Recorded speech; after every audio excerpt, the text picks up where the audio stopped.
행복을 추구하면서도 고통을 통해 성장하는 인간. 여러분, 안녕하십니까? 오늘 우리는 인간 존재의 가장 근본적인 모순 중 하나를 탐구해 보려 합니다. 바로 왜 인간은 행복을 추구하면서도 고통을 통해 성장하는가 라는 질문입니다. 이 질문은 단순해 보이지만 그 안에는 인간 존재의 본질과 삶의 의미에 대한 깊은 통찰이 담겨 있습니다. 우리는 모두 행복을 원합니다. 그것은 부정할 수 없는 사실입니다. 하지만 역설적이게도 우리가 진정으로 성장하고 변화하는 순간들은 대개 고통과 시련의 시기와 맞닿아 있습니다. 이것은 단순한 우연이 아닙니다. 오히려 이 모순적인 현상 속에는 인간 존재의 깊은 이치가 숨겨져 있습니다. 제1장 행복 추구의 본능과 한계. 인간은 본능적으로 행복을 추구합니다. 이는 거의 모든 생명체에게 공통적인 특성이라고 할 수 있습니다. 우리는 기쁨을 느끼고 만족을 경험하며 평안함을 갈망합니다. 고대 그리스 철학자 아리스토텔레스가 말했듯이 모든 인간 행위의 궁극적 목적은 의다이모니아, 즉 행복과 번영에 있습니다. 그러나 여기서 흥미로운 역설이 발생합니다. 만약 행복이 우리의 유일한 목표라면 왜 우리의 뇌는 불행과 고통에 더 민감하게 반응할까요? 심리학자들이 말하는 부정성 편향은 인간이 긍정적 경험보다 부정적 경험에 더 강하게 반응하고 오래 기억하는 경향을 설명합니다. 이는 마치 우리의 뇌가 행복보다 불행에 더 많은 관심을 기울이도록 설계된 것처럼 보입니다. 사실 이러한 현상은 진화적 관점에서 이해할 수 있습니다. 우리의 조상들에게 있어 위험과 고통에 민감하게 반응하는 것은 생존을 위한 필수적인 메커니즘이었습니다. 맹수의 발자국을 알아차리지 못하는 원시인보다 작은 소리에도 경계하는 원시인이 더 오래 살아남을 확률이 높았을 것입니다. 물론 이것은 단지 하나의 과학적 견해일 뿐이며 인간 본성의 복잡성을 완전히 설명하지는 못합니다. 더 중요한 것은 이러한 부정성 편향이 현대사회에서 우리에게 어떤 영향을 미치는가 하는 점입니다. 현대사회는 끊임없이 행복을 추구하라고 말합니다.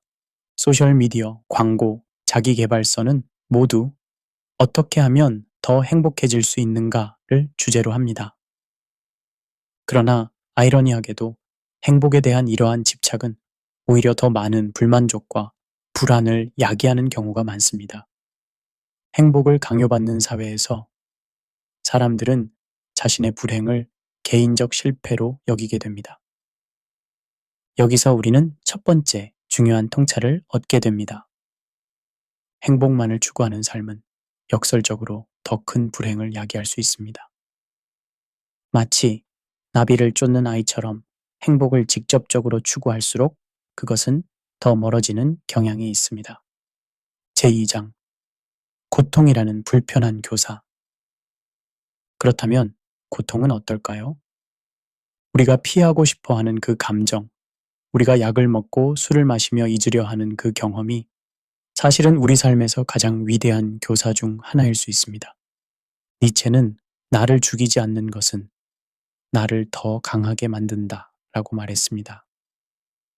물론 이 말을 너무 문자 그대로 받아들이면 위험한 발상이 될 수 있겠지만 이 말의 핵심은 고통과 역경이 우리의 성장을 촉진한다는 것입니다. 고통은 마치 껍질을 깨는 도끼와 같습니다. 우리가 구축한 안전한 거품, 우리가 만든 편안한 환상을 깨뜨립니다.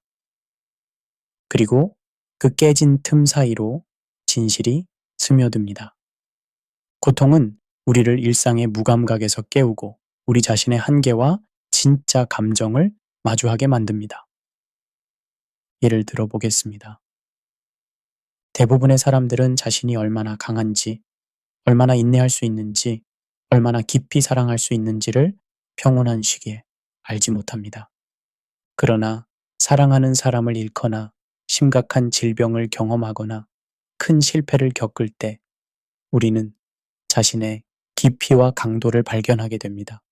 한 연구에 따르면 암 생존자들 중 상당수가 자신의 질병 경험이 삶에 긍정적인 변화를 가져왔다고 보고합니다. 이른바 외상 후 성장이라 불리는 이 현상은 심각한 고통이 오히려 새로운 관점, 깊은 감사, 강화된 관계를 가져올 수 있음을 보여줍니다. 물론 여기서 시니컬한 사람이라면 이렇게 물을 수 있겠죠. 그렇다면 우리는 모두 고통을 찾아 나서야 하는가? 성장을 위해 의도적으로 불행을 추구해야 하는가? 그것은 분명히 아닙니다. 고통 자체가 목적이 아니라 고통을 통과하는 방식과 그로부터 얻는 교훈이 중요합니다. 성경에서도 이러한 통찰을 발견할 수 있습니다. 로마서 5장 3절과 4절에서는 우리가 환난 중에도 즐거워하나니 이는 환난은 인내를, 인내는 연단을, 연단은 소망을 이루는 줄 알미로다 라고 말합니다. 여기서 환난은 단순한 고통이 아니라 성장을 위한 과정으로 묘사됩니다. 제3장 성장의 조건은 불편함이다. 성장의 본질을 이해하기 위해 잠시 신체적 성장의 메커니즘을 살펴보겠습니다. 근육이 성장하는 방식을 생각해 보십시오. 근육은 편안함 속에서 성장하지 않습니다. 오히려 무게를 들어 올리고 저항을 극복하고 심지어 미세한 손상을 겪을 때 성장합니다. 운동과학자들은 이를 초과보상이라고 부릅니다. 근육 섬유가 찢어지고 나서 더 강하게, 더 크게 재생성되는 과정입니다. 정신적, 감정적, 영적 성장도 이와 유사한 패턴을 따릅니다. 우리의 정신과 영혼도 도전과 시련을 통해 확장됩니다. 안락함은 반복을 낳지만 고통은 질문과 선택을 낳습니다. 왜 이런 일이 내게 일어났는가? 이 경험에서 무엇을 배울 수 있는가? 이제 어떻게 살아가야 하는가? 이러한 질문들은 고통의 경험 속에서 자연스럽게 생겨납니다. 그리고 이 질문들이 바로 성장의 씨앗입니다. 흥미롭게도 심리학에서는 최적 불안 영역이라는 개념이 있습니다. 이는 학습과 성장이 가장 효과적으로 이루어지는 심리적 상태를 설명합니다. 너무 편안하면 동기부여가 부족하고 너무 불안하면 마비됩니다. 그러나 적절한 수준의 불안과 도전은 우리의 잠재력을 최대화합니다. 현대사회는 불편함을 피하라고 가르칩니다. 즉각적인 만족, 끊임없는 오락, 고통을 잊게 하는 수많은 방법들로 가득 차 있습니다. 하지만 이렇게 불편함을 회피하는 문화는 역설적으로 우리의 성장 능력을 제한합니다. 여기서 약간 시니컬한 관점을 덧붙이자면 현대 소비주의 사회는 우리의 불편함을 상품화하는 데 탁월합니다. 모든 문제에 대한 해결책을 살 수 있다고 약속합니다. 슬프십니까? 이 약을 드세요. 외롭습니까? 이 앱을 다운로드 하세요. 의미를 찾고 싶습니까? 이 자기 개발서를 구매하세요. 그러나 진정한 성장과 변화는 대개 구매할 수 없습니다. 그것은 불편함을 통과하는 여정에서 일어납니다. 성경에서 야곱의 이야기를 생각해 봅시다. 그는 하나님과 씨름한 후에야 축복을 받았고 그 과정에서 영원한 상처까지 얻었습니다. 창세기 32장에 나오는 이 이야기는 때로는 영적 성장이 고통스러운 투쟁을 통해 온다는 것을 상징적으로 보여줍니다. 제4장 고통은 관계와 믿음을 정죄한다. 고통의 또 다른 중요한 기능은 우리의 관계와 믿음을 정죄한다는 것입니다. 어려운 시기를 통과할 때 우리는 진정으로 우리 곁에 있는 사람이 누구인지, 우리가 진정으로 의지하는 것이 무엇인지를 깨닫게 됩니다. 속담에 어려울 때 친구가 진정한 친구라는 말이 있습니다. 이는 깊은 진실을 담고 있습니다. 성공과 번영의 시기에는 많은 사람들이 우리 주변에 모입니다. 그러나 실패와 고통의 시기에 남아있는 이들이 진정한 친구입니다. 한 연구에 따르면 심각한 질병이나 상실을 경험한 사람들은 종종 자신의 사회적 네트워크가 줄어들지만 남아있는 관계는 더 깊고 의미 있게 발전한다고 합니다. 고통은 우리의 관계에서 표면적인 것을 걷어내고 본질적인 것만 남깁니다. 또한 고통은 우리의 믿음 체계를 시험합니다. 평온한 시기에는 많은 신념들이 시험받지 않은 채 남아있을 수 있습니다. 그러나 고통 속에서 우리는 진정으로 믿는 것이 무엇인지, 우리의 가치가 무엇인지를 발견하게 됩니다. 예를 들어, 많은 사람들이 자신이 통제할 수 있다고 믿는 환상 속에서 살아갑니다. 그러나 큰 상실이나 예상치 못한 비극을 경험할 때 이러한 환상은 무너집니다. 그리고 그 폐허 위에서 우리는 보다 현실적이고 겸손한 인생관을 구축해야 합니다. 여기서 시니컬하게 생각해보면 인간은 모든 것이 순조로울 때 자신의 성공을 자신의 능력 덕분이라고 생각하는 경향이 있습니다. 그러나 실패와 고통이 찾아오면 갑자기 외부 요인이나 운을 탓하기 시작합니다. 이러한 인지적 편향은 우리가 얼마나 자기 기만에 취약한지를 보여줍니다. 고통은 이러한 자기 기만의 층을 벗겨내고 우리에게 더 큰 자기 인식과 겸손함을 가르칩니다. 종교적 맥락에서 많은 신자들이 하나님과의 관계가 평안보다 고통 속에서 더 깊어진다고 증언합니다. 욥기는 이러한 현상을 잘 보여주는 성경의 예입니다. 욥은 극심한 고통 속에서 하나님과 씨름했고 결국 더 깊은 신앙과 이해에 도달했습니다. 여기 욥기 42장 5절에서 내가 주께 대하여 귀로 듣기만 하였사오나 이제는 눈으로 주를 보옵나이다 라고 말한 그의 고백은 고통을 통한 영적 깊이의 증가를 보여줍니다. 제5장 고통의 의미를 찾아서 여기까지 우리는 왜 인간이 행복을 추구하면서도 고통을 통해 성장하는지에 대한 여러 측면을 살펴보았습니다. 그렇다면 이제 중요한 질문이 남아 있습니다. 우리는 어떻게 고통을 대해야 하는가? 첫째, 고통은 피할 대상이 아니라 해석하고 받아들여야 할 교사임을 인식해야 합니다. 빅터 프랭클, 홀로코스트 생존자이자 로고테라피의 창시자는 그의 명저 죽음의 수용소에서 이렇게 말했습니다. 고통 자체에는 의미가 없다. 그러나 고통에 대한 우리의 대응에는 의미가 있다. 인생의 고통은 불가피합니다. 불교의 첫 번째 성스러운 진리가 말하듯이 삶은 고통이다. 그러나 고통에 대한 우리의 태도와 해석은 선택할 수 있습니다. 동일한 상실이나 실패를 경험하더라도 어떤 사람은 그것을 파괴적인 재앙으로 해석하고 다른 사람은 새로운 시작의 기회로 해석합니다.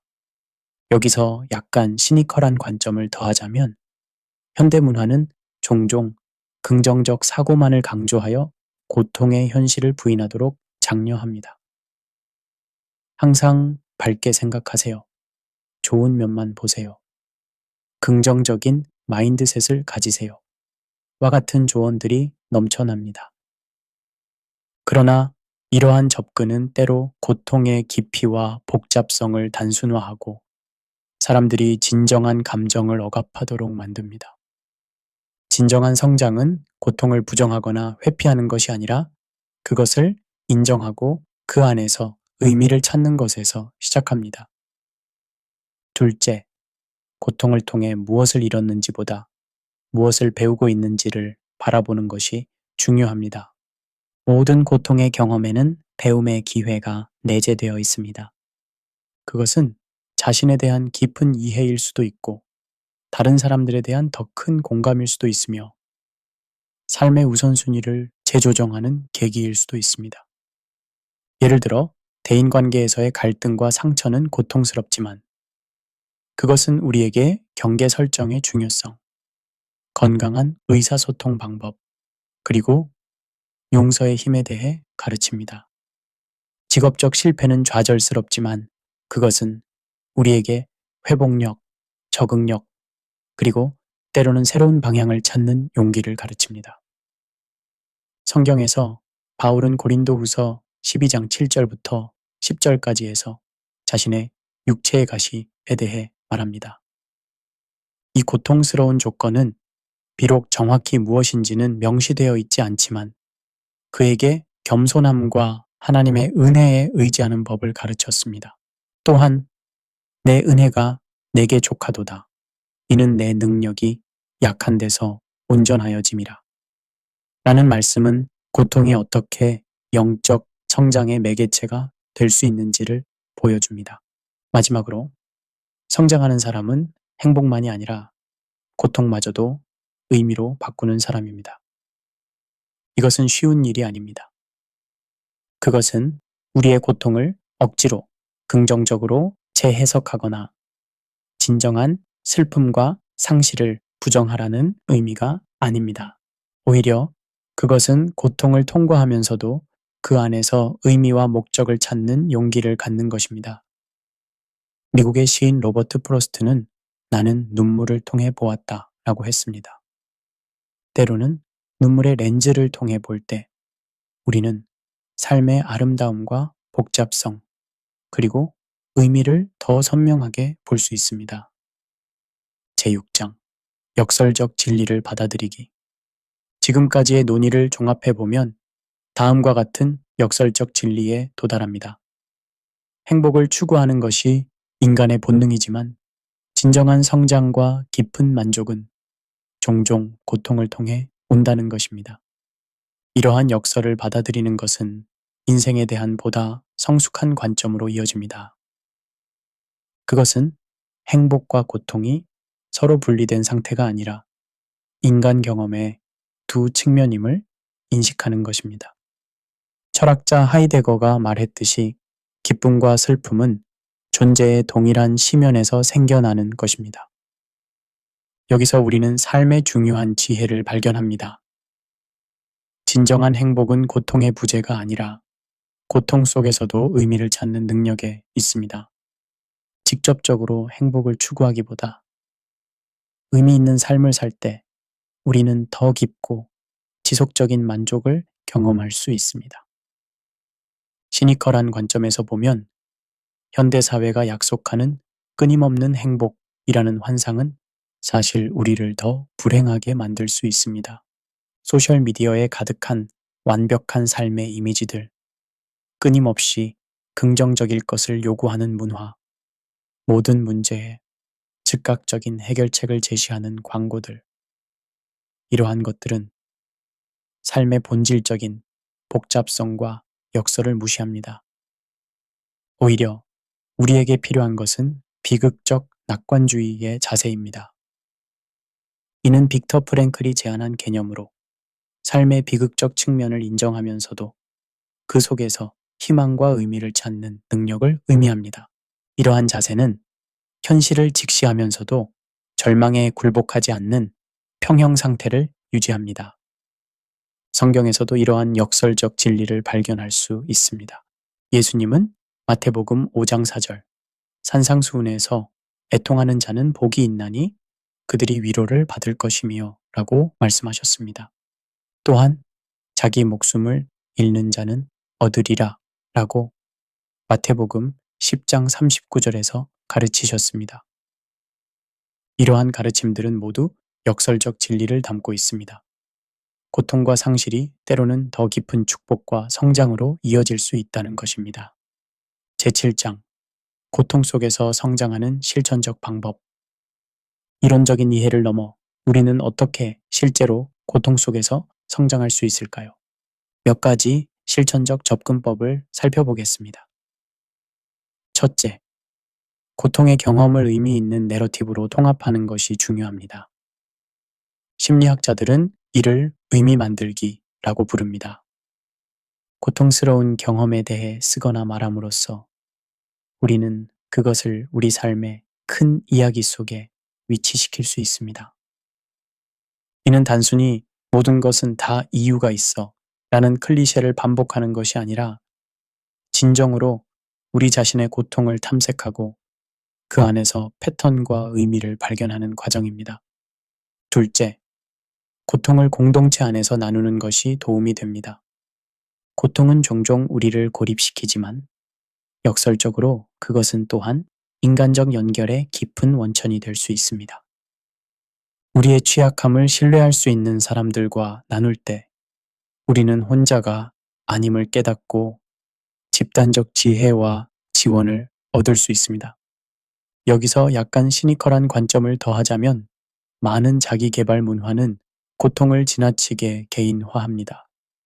당신의 고통은 당신이 해결해야 할 문제라는 메시지를 전달합니다. 그러나 인간은 본질적으로 사회적 존재이며 많은 고통은 개인의 노력만으로 치유될 수 없습니다. 때로는 사회적 지지, 전문적 도움, 그리고 공동체의 지혜가 필요합니다. 셋째, 고통 속에서 감사의 습관을 기르는 것이 중요합니다. 이것은 고통을 부정하거나 인위적인 긍정을 강요하는 것이 아닙니다. 오히려 어려운 상황 속에서도 여전히 존재하는 선물과 은혜를 인식하는 것입니다. 연구에 따르면 감사의 연습은 회복력을 높이고 정신적 웰빙을 증진시키는 데 도움이 됩니다. 넷째, 고통 속에서도 작은 행동과 선택을 통해 주체성을 유지하는 것이 중요합니다. 때로는 모든 것이 통제 불가능하게 느껴질 때 오늘 무엇을 할 수 있는가? 라는 단순한 질문이 우리에게 방향과 목적을 제공할 수 있습니다. 아무리 작은 선택이라도 그것은 우리가 완전히 무력하지 않다는 것을 상기시켜 줍니다. 마지막으로 고통을 초월적 관점에서 바라보는 것이 도움이 됩니다. 많은 영적 전통들은 고통이 단순히 피해야 할 불행이 아니라 깊은 영적 진리와 변화로 이끄는 통로가 될 수 있다고 가르칩니다. 성경에서 욥은 욥기 42장 5절에서 극심한 고통 속에서 이렇게 묘사했습니다. 내가 주께 대하여 귀로 듣기만 하였사오나 이제는 눈으로 주를 보옵나이다. 이는 고통이 때로는 하나님을 더 깊이 경험하는 문을 열 수 있음을 보여줍니다. 제8장 결론, 고통과 성장의 역설 받아들이기. 우리의 여정을 마무리하며 이제 우리가 탐구해온 질문으로 돌아가 보겠습니다. 왜 인간은 행복을 추구하면서도 고통을 통해 성장하는가? 이 모순적인 현상은 사실 인간 존재의 본질적인 특성을 반영합니다. 우리는 편안함과 안전을 추구하는 생물학적 본능을 가지고 있지만 동시에 의미와 성장을 갈망하는 영적 존재이기도 합니다. 이 두 가지 욕구 사이의 긴장이 바로 우리가 탐구해온 역설의 핵심입니다. 고통은 우리의 껍질을 깨고 우리를 편안한 환상에서 깨우며 우리의 관계와 믿음을 정죄합니다. 그것은 우리에게 새로운, 때로는 불편한 진실을 보여주고 우리가 생각했던 것보다 더 강하고 깊은 존재임을 발견하게 합니다. 성경은 이러한 인간 경험의 복잡성과 역설을 놀랍도록 정직하게 다루고 있습니다. 시편 기자는 기쁨과 슬픔, 찬양과 탄식을 모두 담아냅니다. 욥은 극심한 고통 속에서 하나님과 씨름합니다. 예수님 자신도 겟세마네 동산에서 고통을 경험하셨고 십자가의 고통을 통해 구원을 이루셨습니다. 야고보서 1장 2절부터 4절에서는 내 형제들아 너희가 여러 가지 시험을 만나거든 온전히 기쁘게 여기라. 이는 너희 믿음의 시련이 인내를 만들어내는 줄 너희가 알미라. 인내를 온전히 이루라.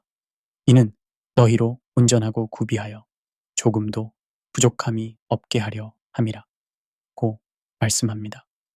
이 구절은 시련과 고통이 어떻게 우리를 더 온전한 존재로 만들어가는지를 보여줍니다.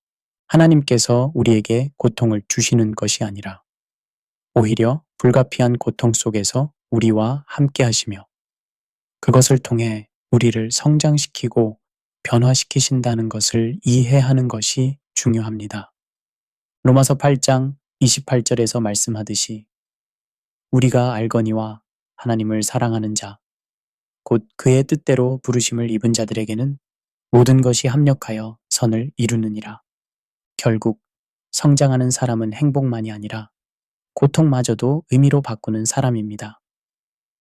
그것은 현실을 부정하거나 인위적인 긍정을 강요하는 것이 아니라 모든 경험 속에서 의미와 목적을 찾는 용기를 갖는 것입니다. 그리고 이 여정에서 우리는 결코 혼자가 아님을 기억해야 합니다. 하나님은 우리의 모든 고통 속에 함께 하시며 그것을 통해 우리를 더 깊고 더 강하고 더 온전한 존재로 인도하십니다. 마태복음 11장 28절에서 30절에서는 예수님께서 이렇게 말씀하셨습니다. 수고하고 무거운 짐진 자들아, 다 내게로 오라. 내가 너희를 쉬게 하리라. 나는 마음이 온유하고 겸손하니 나의 멍에를 메고 내게 배우라. 그리하면 너희 마음이 쉼을 얻으리니 이는 내 멍에는 쉽고 내 짐은 가벼움이라. 우리의 고통 속에서도 우리는 이 초대에 응답하여 진정한 안식과 의미를 찾을 수 있습니다. 마무리 인사. 여러분, 오늘 왜 인간은 행복을 추구하면서도 고통을 통해 성장하는가 라는 주제로 함께 여정을 떠나보았습니다. 행복과 고통, 성장과 의미에 대한 이 깊은 탐구가 여러분의 삶에 작은 통찰과 위로를 드렸기를 바랍니다. 인생의 여정에서 우리는 모두 기쁨과 슬픔, 성공과 실패, 평안과 고통을 경험합니다. 그 모든 경험 속에서 의미를 찾고 고통마저도 성장의 기회로 바꾸는 지혜와 용기가 여러분과 함께하기를 진심으로 기원합니다. 끝까지 함께해 주셔서 진심으로 감사드립니다. 이 오디오북이 여러분께 도움이 되었다면 저희 채널을 구독하고 다른 분들과도 공유해 주시기 바랍니다.